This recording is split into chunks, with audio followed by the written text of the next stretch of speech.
Union Finance Minister Nirmalasita Raman lays foundation stones of infrastructural projects worth over rupees 1,400 crore in Meghalaya.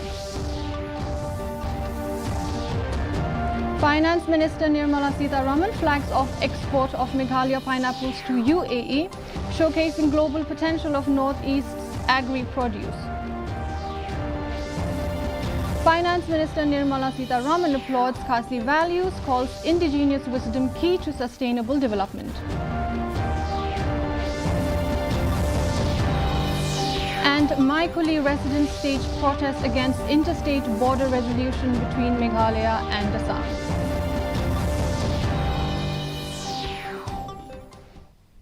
Now the news in detail.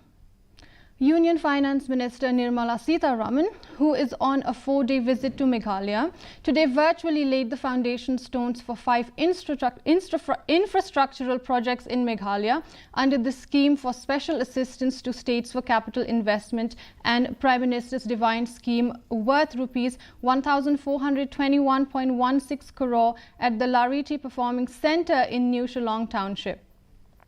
She also inaugurated 72 digital libraries already constructed out of 750 libraries sanctioned in remote locations of the state under SASCI at a cost of rupees 162 crore. She also distributed checks to beneficiaries under PM Mudra, PM Swanidhi, NPS Vatsalya, etc. Earlier today, Sitaraman addressed a gathering at the IICA Northeast Conclave 2025 at IIM Shillong. She also visited the Shillong Tech Park and attended the flagging off ceremony of Meghalaya pineapple to Dubai. Union Finance Minister Nirmalasita Raman today lauded the wisdom, core and principles and enduring values of the indigenous people of Meghalaya, highlighting their continued relevance in today's world, especially amid the global discourse on sustainable development.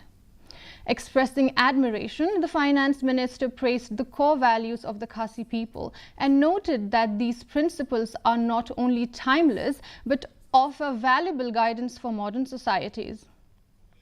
The minister emphasized her personal commitment to imbibing these values and acknowledged their profound significance in promoting a just, inclusive and sustainable world.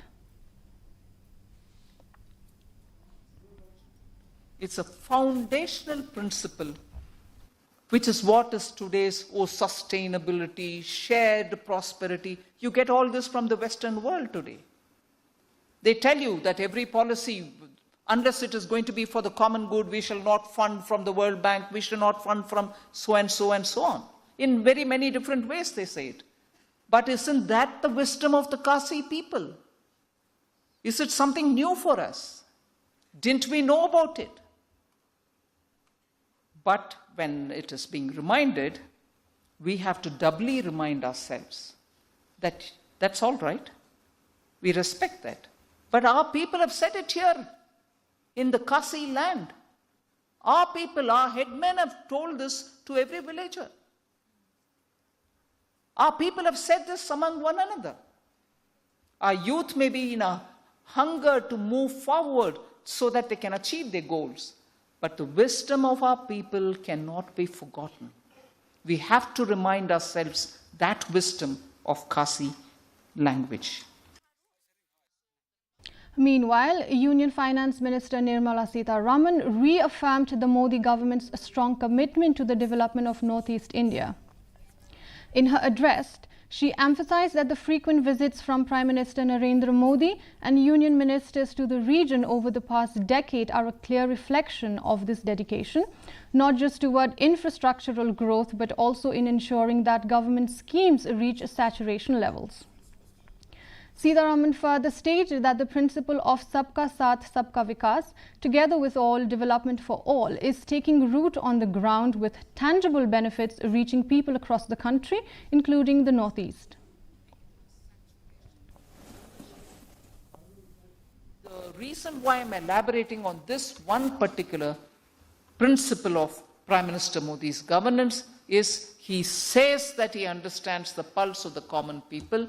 He designs schemes in order that the common people benefit from them, and in implementing It is not just lying in the files, it actually happens in the ground. And that doesn't happen only in and around Delhi, it happens in far-flung regions. It happens definitely in the Northeast as well. So these are only token gestures which I'm showcasing, but actually from the banks, everybody who approaches them does get that assistance. So the large principle of Sabka Saath, Sabka Vikas that Prime Minister often repeats is getting in the ground benefits reaching to common people. So that is why these small examples are being put before you. Union Finance Minister Nirmalasita Raman today stressed the need to bring about holistic development of border villages under the Vibrant Village program. Briefing media persons in Shillong today, Sita Raman said unlike the Border Area Development Program, the Vibrant Village program has widened the scope of those villages, underlining its comprehensive approach towards the overall development of border villages, from connectivity to creation of livelihood opportunities, improving education and healthcare services. No, I don't think that's the case at all. Border area funds are continuously on. It's being managed from home and defense together. So Vibrant Village is now a more comprehensive approach towards holistic development of those villages which are on the border.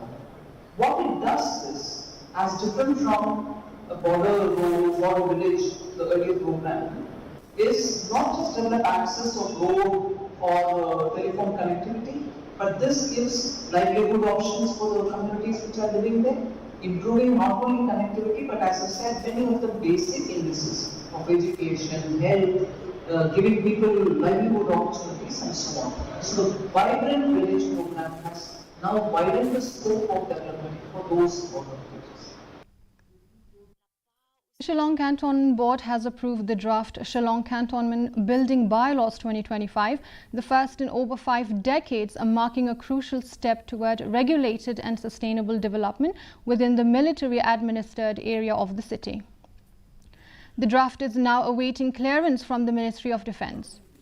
BJP MLA Sanbor Sholai, who is also an invitee member of the Shillong Cantonment Board, said, "This draft has been carefully vetted by the Meghalaya Urban Development Authority or MUDA, keeping in mind the pressing need for building norms in the cantonment areas." 3 years ago.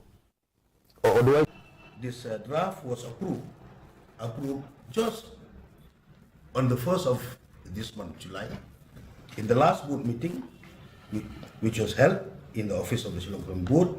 So it was approved. And then this draft building bylaws was vetted with the Meghalaya Urban Development Authority. The final approval will be done by the Ministry of Defence in Delhi. And after that, as a local MLA, along with the official of the Shillong Cantonment Board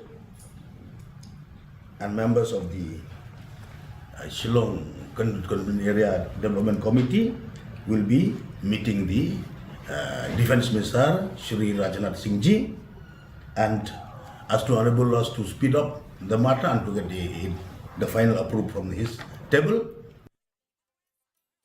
The residents of Moli village gathered in large numbers today to protest against the Memorandum of Understanding signed between the Government of Meghalaya and the Government of Assam concerning the interstate border resolution. The protest centers around the inclusion of fishery pond, which has long benefited the people of Moli within the territory of Assam under the agreement. The villagers took to the streets carrying banners, placards and various written messages demanding that the government of Meghalaya reclaim fishery pond.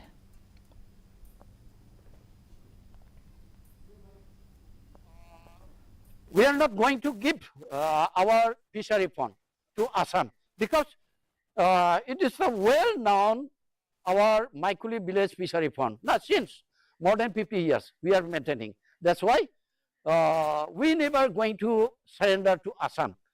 It is the main point. That's why we are protesting today. And also, we have more time. We have given the memorandum also to our Chief Minister, Deputy Chief Minister, everyone, Chief Secretary also. I got this memorandum and I have seen this all the points. Nah, that's why we are protesting here today. I request our Honorable Chief Minister, Konrad Sangma, please look after this matter again and again. We have submitting memorandum also, and earlier we have submitted and details, historical. In affairs, the District Administration of Eastern West Khasi Hills District successfully hosted the District Development Coordination and Monitoring Committee, or the Disha, review meeting today at the Circuit House in Mairang. The meeting was chaired by the Shillong MP Dr. Ricky A.J. Singkon, who also serves as the chairman of the committee. The Disha meeting is aimed at reviewing the progress and implementation of various government schemes in the district.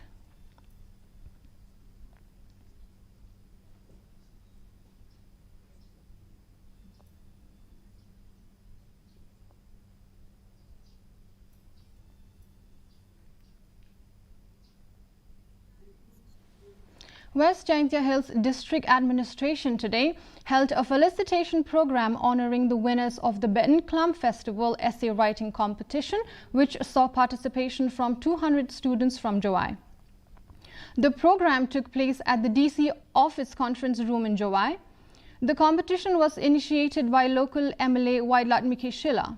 In his address, Shilla lauded the efforts of the district administration, stating that while seemingly small, it holds a significant meaning. He said Jaintia possesses a rich cultural heritage and it is crucial to document these traditions.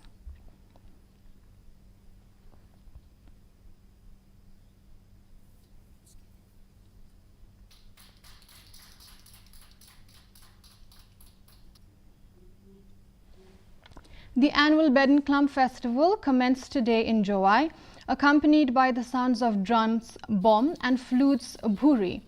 Young and old members of the Nyamthre faith under Right Jowai participate in dances as part of this festival, also known as Kisus Ngi Leyao. Today, the Khon Right carried the Simbut Knong from Riyat Turim to Yao Musiang market, placing it at Lum Su Yung until the festival's conclusion. Bedin Clam, literally meaning to drive away plague, is the most significant festival for the Panars of Jaintia Hills district. It is a festival of reverence to God the Creator, seeking blessings of good health and prosperity.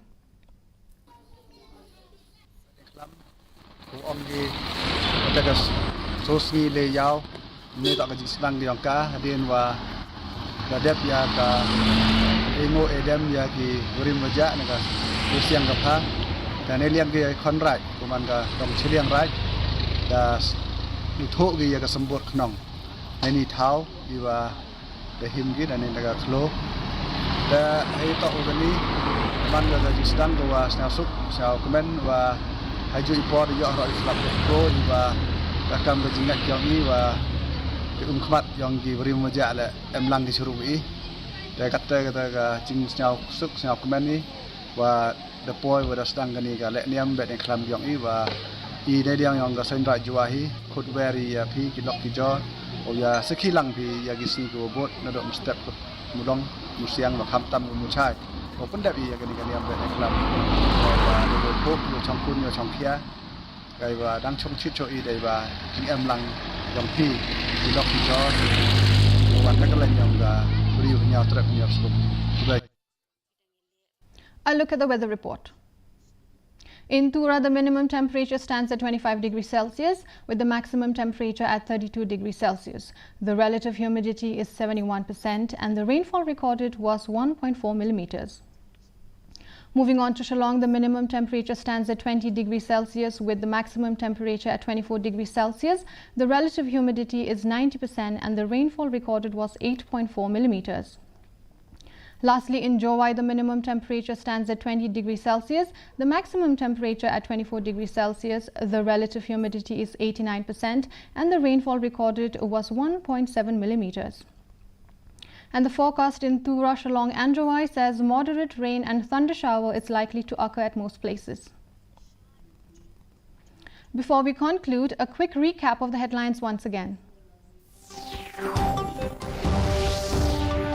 Union Finance Minister Nirmalasita Raman lays foundation stones of infrastructural projects worth over Rs 1,400 crore in Meghalaya. Finance Minister Nirmalasita Raman flags off export of Meghalaya pineapples to UAE, showcasing global potential of Northeast agri-produce. Finance Minister Nirmalasita Raman applauds Khasi values, calls indigenous wisdom key to sustainable development.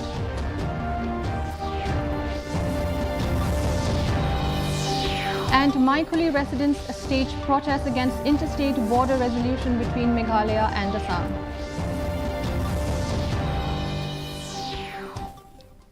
Dear viewers, with that we come to the end of the news bulletin. Do join us tomorrow at the same time, same channel. Until then, good night.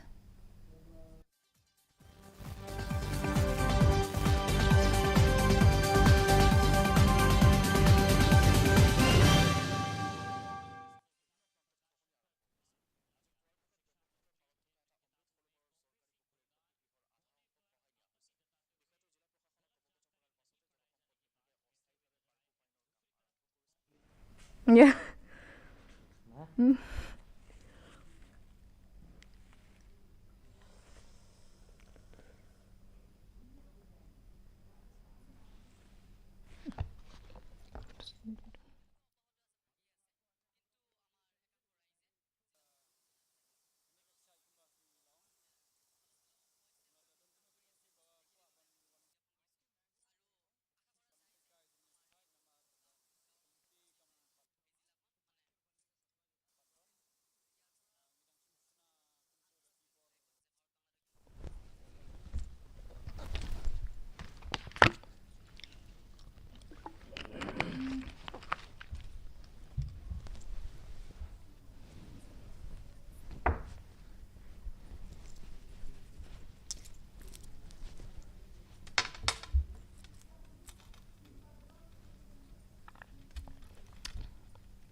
Thank you.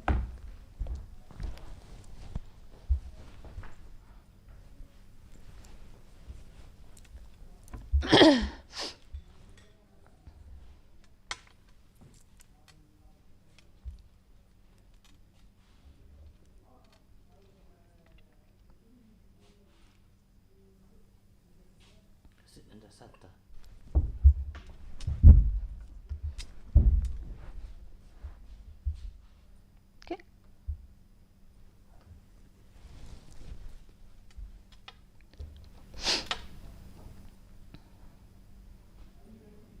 Yes. Yeah.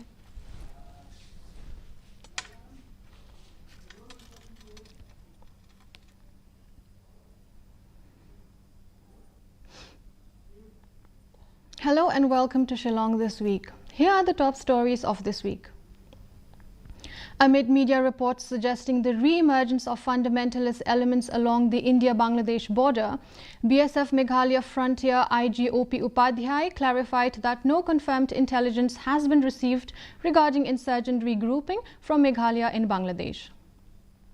Responding to claims about possible ISI-backed networks and links with controversial groups in Bangladesh, IG Upadhyay emphasized that investigations into vague leads yielded no confirmation. He said such reports appear to be unverified and mostly media-driven, with no corroboration from BSF or other agencies. Western Rebhoy continues to suffer from erratic power supply, prompting the Hinyotrep Youth Council to hold a consultative meeting with the traditional village leaders to address the crisis. The meeting highlighted long-standing issues, including the delay in setting up a dedicated 33 kV power line and the lack of a permanent MECL office despite land being made available. The SSA Upper Primary School in Shillong village has been operating with just one teacher for 3 years, managing all classes from 1 to 8. Despite repeated requests, the state government has yet to fill 3 vacant posts since 2021, raising alarm over the education of underprivileged children. The crisis worsened after the Dorbar Shillong withdrew support for the village's secondary section due to financial constraints. However, the Sobar Ilaka administration has stepped in to manage the secondary school, offering a glimmer of hope. Union Finance Minister Nirmalasita Raman arrived in Shillong for her 4-day visit on July 10th, where she was warmly welcomed by Chief Minister Conrad K. Sangma and other officials. She inaugurated Polo Shopping Complex, a project under Smart City Mission and